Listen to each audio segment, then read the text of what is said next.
Ladies and gentlemen, welcome back to XRS with a brand new idea, brand new thing coming towards all of you. We have got ourselves rapid fire interviews. We're going to hear, from first person going into the league to hear about the perspectives and hear about things going on in the league. Our first guest for the rapid fire interviews is the MCLAREN team principal. It is the admin. It is Blake MC. How are you doing? Very good, very good. Excited to be on, first guest. Well, bar Raven. Yeah, of course. Wait, I'm Raven and First interview. Now, let's just say, I think in the last few weeks, you've definitely been a big name in the Division 4 scene. I mean, it looked like, especially from the first half, Liam had the championship wrapped up, easy peasy. And then the last few weeks, you've really closed down the gap. Liam's been having some poor races, and you've really been benefiting on that, getting a podium in Hungary, having domination in Austria. Obviously, from a spectator point of view, we saw you starting to peer around Belgium, around Austria. But when did you start thinking, you know what, this championship isn't actually that far away? Probably after, not long ago, probably after Austria. Because before now, it's just been, I'll take consistent points, help towards the Constructors' Championship. But then after Austria, Liam started having some bad results. Standings come out, and only like 11 points behind him. Sat PT, I was like, oh, this actually could be mine. So did it slightly surprise you as well? I just wasn't expecting it, and then I looked at the results, and it's just consistency, like in P4s and P6s and stuff. Obviously, we've seen your pace like before you switched onto a wheel. If you don't know, obviously Blake switched onto a wheel, which put him into Division 4 as opposed to probably Division 3 would have put in. And I would argue you might even be fighting for the title in Division 3, looking at your pace last season. Do you at all? I mean, obviously now you've got more comfortable with being on a wheel. I'm sure you're getting much quicker, less mistakes. Do you ever regret that decision, or do you always happy you went onto a wheel? No, I think. Oh, at first, obviously, I was like thinking, like, why have I done this? This is just atrocious. I'm going to make league racing boring for myself. But the smoothness it brings and like the realistic feature it brings in, I think is just far superior to anything you'll feel on controller. And it's just it's now just a case of bringing in more pace and consistency than what I have now. Do you feel like you found that pace that you had on controller? Because let's not forget, you've been very quick on controller. We saw it in KRL in last season as well. You were flying up in the front with Cristela, with Millard. I mean, I wouldn't say I'm the same pace, because it's hard to tell in the lower tiers, really, because obviously fighting them, they were, Millard was leading the Div 3 championship at one point. And if I was able to stick with him on control, it's hard to tell really going onto wheel and fighting so-called lower pace people. I won't say I'm miles off yet, but I'm definitely not the same pace as I was yet. Fair enough. Obviously, looking across the championship, you're arguably in the worst spot, not just because of points necessarily. Obviously, in this battle for the championship, there's 4 drivers, I'd say, that are involved. But it's tricky because obviously we've got Melvin and Charlie, who are both in different teams, both Williams and Ferrari, but also Liam, you're fine with it. Is there a tension between you two? Because let's not forget, at the start of the season, Liam was the favourite to win. He was both on mine and Raven's predictions to win the title. After him dropping back down to P3 now, and you're right on his tail, 1 point behind in P4, is there tension there? Are you thinking, because obviously you're MCLAREN team principal, so the greater goal, I suppose, for you is points for MCLAREN. Yeah. Are you wanting to fight Liam? Are you aiming for position on Liam, or is it more of a team game? No, I've played team games since day one, and like you probably saw in Silverstone last race when it wasn't going too well for me, even let Liam through. It's going to come down, like we're not going to go into it favouring one driver. It will be a case of, if we go into the race, I somehow out-qualify Liam, but we go into the race and he has more pace, I'll just let him through. It's not worth risking us 2 battling and letting them go ahead than it is to secure one of us the championship and secure both of us getting good points for the constructors. That's the far superior goal than having teammates to battle. Was there still more of a personal thought of it? Was it quite tricky still to let Liam through? Obviously, there's the benefit of those extra points, but must have been quite hard seeing your championship rival, I suppose, going past. I mean, I don't think it's the worst. Just purely the fact that he is my teammate.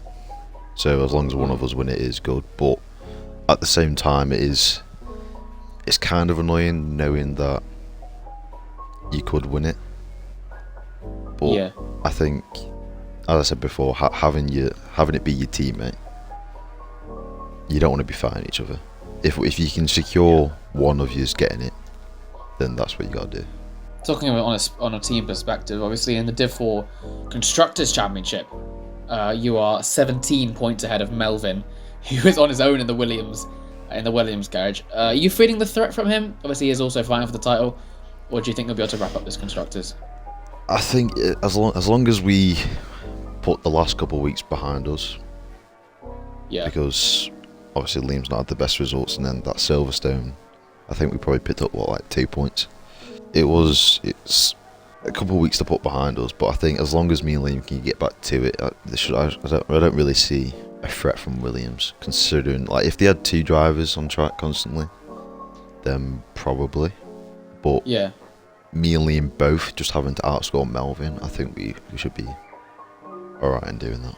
Looking at the bigger picture, though, McLaren have been on the tip of a lot of people's tongues in terms of the overall Constructors fight. I think you know where I'm going to go with this. Yeah. The team that was sitting pretty solid in P2, Alfa Romeo and AlphaTauri both been seriously pushing each other. Now battle for P3 has now involved your Papaya team.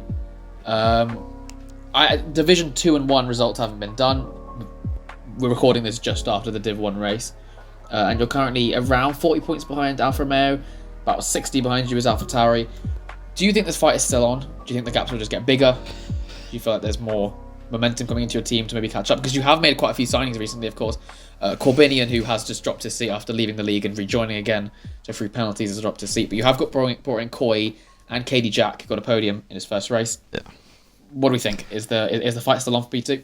See, I am extremely happy with the signings, especially Katie. He's a really nice guy. He brings fight and commitment to the team. But I've just lost a Division 2. One of my Division 1s can no longer race anymore. So, unfortunately, I do think we're going to have to turn our heads behind us again and look to keep AlphaTauri behind. I think that's our fight now, I think, unfortunately. That's fair enough. I mean, still fighting for P3, still fighting for one of the top teams in the league in total. In terms of the long-term goals, what are we looking at? Is McLaren looking to just become a front-running team, maybe to close into Alpha, maybe even to Ferrari in the long term? Oh, what's McLaren's plans? 100%. I'm going to go into that paragraph. I'm going to go paragraph. So, obviously coming into the team, quite a few drivers left, and it was like a pretty tricky way to come in. And then you get to the first transfer window. You're asking drivers, they all want to stay loyal to that first team that they've joined, considering it's the first opening season of XRS. Yeah, so it was pretty tricky to try and get drivers to come in. And then I've not had the most time on my hands to be giving help to all my drivers. So one of them decided to up and leave and try and come out about it, but got put in his place and not heard anything off him for the past week.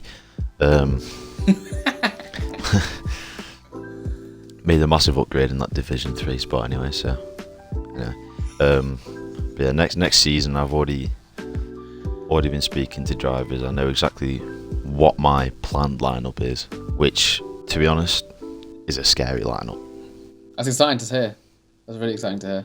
And we've seen across all the divisions, and it was a worry that I had as well going into season 1. I talked about it in the first podcast, where you have the kind of anomalies. Obviously, the grid is quite spread, so you have the anomalies like Coy in an Alpine or Rosman in a Williams, where you have some really standout drivers in lower teams that just get drawn to the higher teams. They're obviously performing as well enough to get into those higher teams.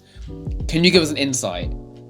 Who might you be bringing in? Can you give us any hints, any thoughts? Will McLaren be fighting up at the front once again next season? There will be some people stolen from lower down teams, I'll tell you that one. Ooh. So McLaren going for the kill in the lower teams. Goodness me.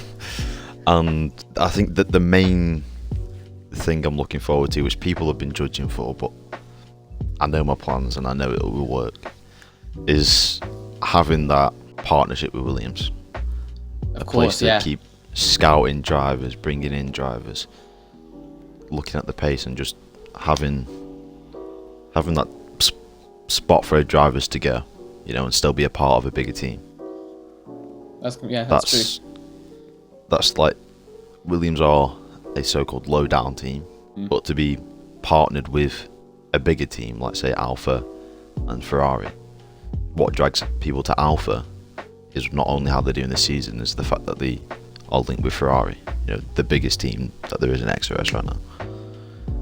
Yeah, that's completely right. If you didn't know, obviously, to those that are spectating, so Ferrari and their lower sister team, Alfa Romeo, of course, Ferrari get that ability for the drivers that don't quite make the team, obviously maybe they have support for the long term, put in Alfa Romeo, drivers like Vlad and Breezy in Division 4, if we're talking about Blake. Both of these drivers are kind of more like development drivers, pushing for that Ferrari seat. And then likewise, Alfa Romeo, for a benefit, will get the support and the structure and the foundation of a team like Ferrari, which is obviously, like you said, biggest in the league right now. Following that, and obviously it's worked very well, Alfa Romeo running 1 and 2. Ferrari and Alfa are running 1 and 2 in the overall Constructors' Championship. McLaren have decided to go with a similar thing with Williams.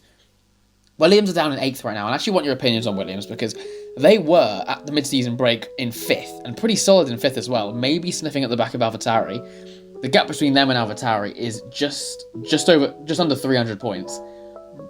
Are you worried maybe about Williams' performances as well? They dropped down to 8th in the OCC, potentially Aston Martin looking for an overtake as well. Was this partnership working as well as you thought it would? The thing is, the partnership hasn't properly started yet.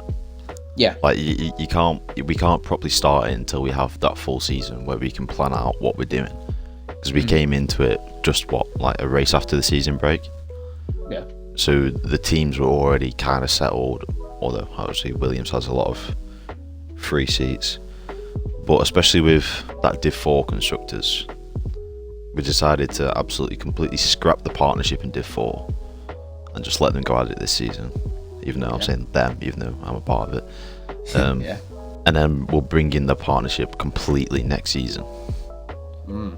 Okay. So this season it's kind of like a getting used to drivers, getting used to each other, and then next season's the full-on go-ahead full season in charge of McLaren. Can you give us any insights on what you might be planning with Williams? Maybe some of the Williams drivers moving up to McLaren and filling those seats with the development drivers. I don't think there's anybody right now at Williams that will be moving up, but there's definitely a few people in question to be moving down to that seat. Okay. And then obviously because there'll be certain names that I don't want to lose to go to another team, just because maybe they're not performing right now. Even though I will have faith in them and I know they can perform later, so if I can have that team for them to go to, where if they start picking up again, they can earn that spot back into the McLaren seat. Yeah. So if I take the risk on signing somebody and they don't come through, I'll always have that backup option of I can maybe return so and so back to their McLaren seat if they started performing well, and then give Williams the help they need to start looking for drivers and then making their drive perform on the grid. It's going to be a very, very interesting concept, and it's going to be interesting to see how that compares to how the only other sister team we've had so far, Ferrari and Alfa Romeo, it's what has worked so well this season, to see if you're able to replicate that. Thank you very much, Blake, for joining us on this little rapid-fire interview. Nice to hear on the insights of McLaren and a bit of Williams as well. I would like to say, actually, thank you very much for Skiz, Katie, for giving me this idea. They came into my DMs after the race saying, we should bring in interviews, I want to hear the insights of the league and stuff going on. So straight away we've gone straight to my home team, as I always say, in McLaren. Home team, you say? Well, that's the question. Could I be returning to McLaren? Would that be the biggest signing of XRS history? Me going Caption back? needs to be AVI to McLaren. I might just bang the title. It's AVI going to McLaren. That's huge. Well, thank you very much, mate, and I will see you very soon. See you later.